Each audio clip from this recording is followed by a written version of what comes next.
Good morning. Nakatali pa yung buhok. Ba't hindi ka nagpagupit? Ano, babae? Oo. Hey. Ana. Hello. Hinihingal ako, Dogi. Welcome back to my vlogs. Bakit napunta ako ng parking shop? Ay, huwag kang mangagat. Andiyan yung mga naghihintay ng nag-alaga. Ang tataba. Ano, kayo yung nakaupo lang, ikaw yung hinihingal. Dogi. Tapos ito naman siya, ang bagong gupit. Bagong gupit. Ay, kilala ko yung may alaga nito. Nasa loob lang sila ng parking shop namili. Good morning, Dogi. Ayan siya, naghihintay ng kanilang yaya. Ito ako ngayon dito sa yan yung yung Flora Garden. Tapos itong mas mataas, ito yung elm tree. Ayan. Taas yung pinakamalaking building dito. Naghihintay ng kanilang mga yaya. Yun pa. Pilipino? Oh! Saan kayo dito, kuya? Dito may Henderson. Dun. Nakikita ko nito minsan yung amo nyo? Hindi. Sige, may mga katulad lang. Marami siyang katulad. Sige, bye-bye, Dogi. Pagod na. Kanina pa yata kayo. Ayun, inubos ko na.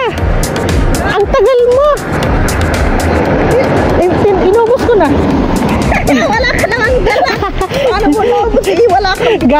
Gatas lang yung inanuhan ko kasi kunti na lang yung gatas dun eh. Sabi ko makababa muna, bili ng gatas. Sabi nga niya, pumunta ka ng garden. Sabi niya, maglakad-lakad. Sabi ko, araw-araw sabi niya, magano ka. Tuwing umaga kasi mainit ng bandang hapon na. Di ngayon, sabi ko, kulang gatas. Mayroon doon, isang timplahan na lang. Di punta ako dyan. Buti na lang, mayroon pang dalawa. Kung wala, punta na naman ako doon sa kabilang grocery. Diyos ko, nakakapagod. Buhay natin. Pero mas maganda nga yung sa'yo lakad-lakad araw-araw. Akyat baba doon sa mas maganda rin. Maganda sa katawan. Oo. Kaysa wala ka nang ginawa, puro sakay. Amo ko, sasakay ako. Kung sabi nila, para exercise. Sasakay ba sa'yo ng Di ba mayroon dyan park garden? Maghahatid lang ako noon ng kapirasong Sabi niya ako mag-taxi daw ako. Sabi ko, bakit ako magta-taxi? Sa lapit na yan. Sabi niya, nakakapagod kaya. Lapit lang yun. Uy, ako sabi ka nga yung right. Yung yung Flora Garden, yung punta na. Nung iniwan ako ni Amo doon ng 3 linggo, nilalakad ko papunta rito. Pawis ako. Grabe. Pero maganda. Dahil nakakalabas yung pawis. Oo. Tapos ang sabi niya, daw, nakakahingal daw. Hindi ba niya alam na tayo sanay sa Pilipinas? Sa ating bundok Bundok. Nilalakad. Nalakad mo na yung taas ng lugar niya? Mount Butler? Yung taas dyan? Nung nasa pumunta ako doon. Pero may pools pala yan dyan? ay, hindi ako. May naliligo mga Kaso lang maagang-maaga pa kami Ay, oo, doon doon. sa Mount Butler, sa taas. Papuntang Braemar. Oo, ata yung doon. Naglakad kami doon. Inabot kami ng 5 oras. Ay, ang layo. Ang kasi pagka pumasok ka na doon sa area, ikot na yon. Oo. Tapos wala ka na ibang dadaanan. Kaya sabi ko, lang nila ako, naaya lang ako nun. Niyaya nila ako, sabi ko, ayaw ko. Tapos sabi ko, ay sige na nga, matry ko na kasi matagal na ako dito, hindi ko narating yan. Naglakad. Ang plano ko noon dito lang, sa hagdan, plano ko noon. Tapos Pumunta kami, inabot kami ng 5 oras. Yung friend ko naman, paglakad-lakad tayo kasi nagbaon na kami. Ay, kumain kami doon. Ay, kung saan kami, basta doon. Ano yung nilalakad. Ang layo, tapos mayroon doon police station, may radyo station doon. Kaya nga tapos mga nag-exercise lang talaga doon. Mga matatanda. Layo, kayo po, hindi na kami pumunta ulit.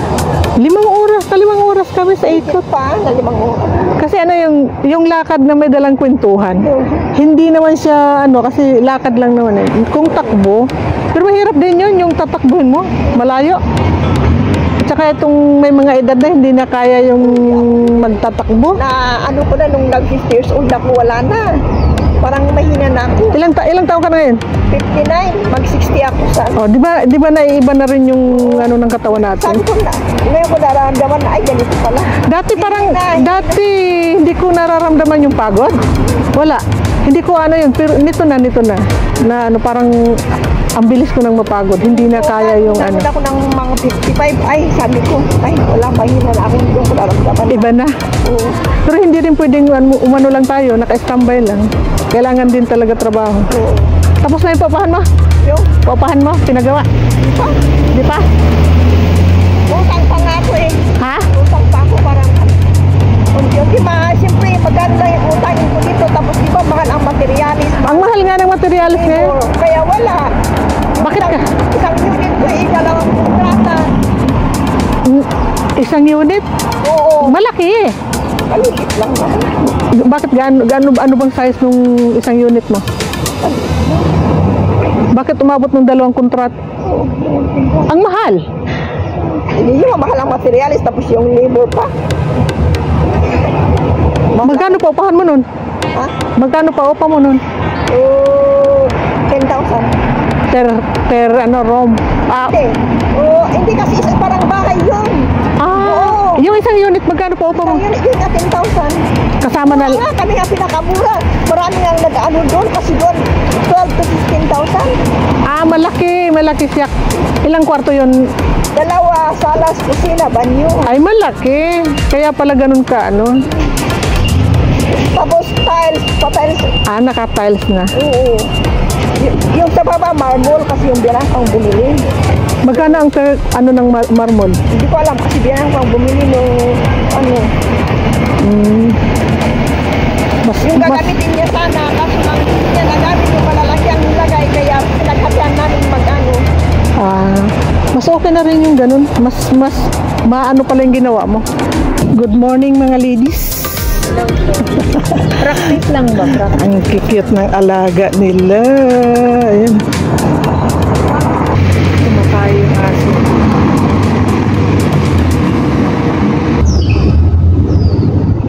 Lalo na pag mga Ano pangalan nito?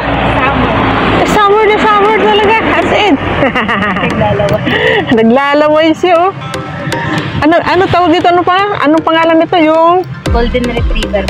ay, may ibang klase rin pala. Di ba yung iba is yung mahahaba ang balahibo? Ano naman po, maraming klase. Maraming. Nakikita aso dito. Pero marami din ganito dito. Golden Retriever, yung iba matanda na yung sura talaga makikita mo. Kasi ngayon lang ako nakasalubong ng Buti nga, ganito. pinagupitan lang namin, wala pang 1 linggo to eh. Na nagupitan na haba ng buhok. Kaya nga sabi ko mahahaba yung buhok, pinagupitan pala. Pero Tapos pag yung hindi gupit yan, mahahaba. Tapos yung balahibo niya ngayon para siyang labrador. Pero yung mukha niya hindi siya labrador. Sorry. Yung nakikilala kita hindi ka labrador. Naglalaway eh. green as yung ngipin niya, kinain yung toothpaste eh. Baka naano siya sa toothpaste. Tinutoothbrush talaga sila dito. Inaano ko, tinutoothbrush. Gawa ako kasi nung dumating ako dito, may kontrata akong 2 aso. Bago ako dumating, na wala na yung isa. Tapos before 2 weeks, na wala rin yung pangalawa. Ang mahal pala ng nito, yung i-cremate. Cremate ko. Oo, ang mahal. Malaki pa sa sahod natin. Sa bagay ito, yung yung gupit niya. Magkano? Kulang-kulang na, ilan lang yung kulang-kulang na 2. Dalawa. Yung sinend, 2,000. Yung gupit lang. Kasi nung sinend mo amo ko yung resibo kasi nasa Japan sila. Parang ano lang, frozen food lang yung ginamit sa pambayad. Tignan ko yung receipt. Ala, ang laki! Gupit, kasama yung pagtanggal ng kuko. Gupit ko. Aba, tapos pinaliguan. Ang mahal pala ng... Ayaw naman nila gupitan sa mga bukas. Oo, yung paliguan. Siyempre pa lang. Kaso lang ano.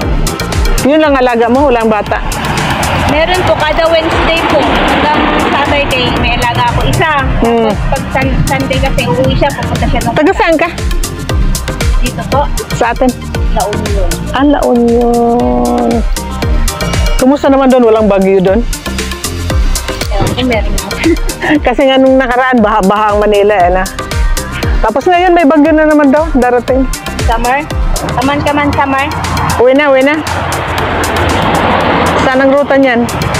Parang ayaw magpa ano yun. Kasi nakakita na ng mga aso. Ha? Nakakita na ng mga aso. Ayaw niya? Magkakapod yun eh. Kailangan dublihan mo ng kwan. Ay, anong gagawin mo? Lalagyan ko ng mga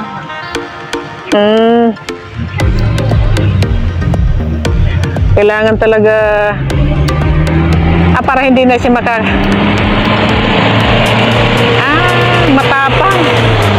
2 taon pa lang, lalaki pa to. Ano siya? Tara, nakatingin, no?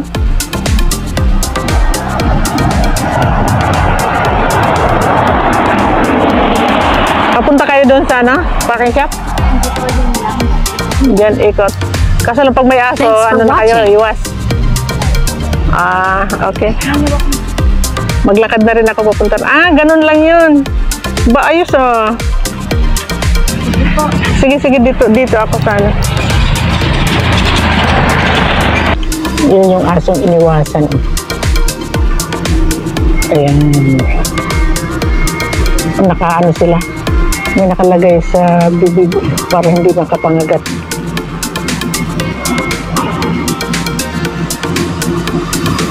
Hindi rin makakain kung ano-ano.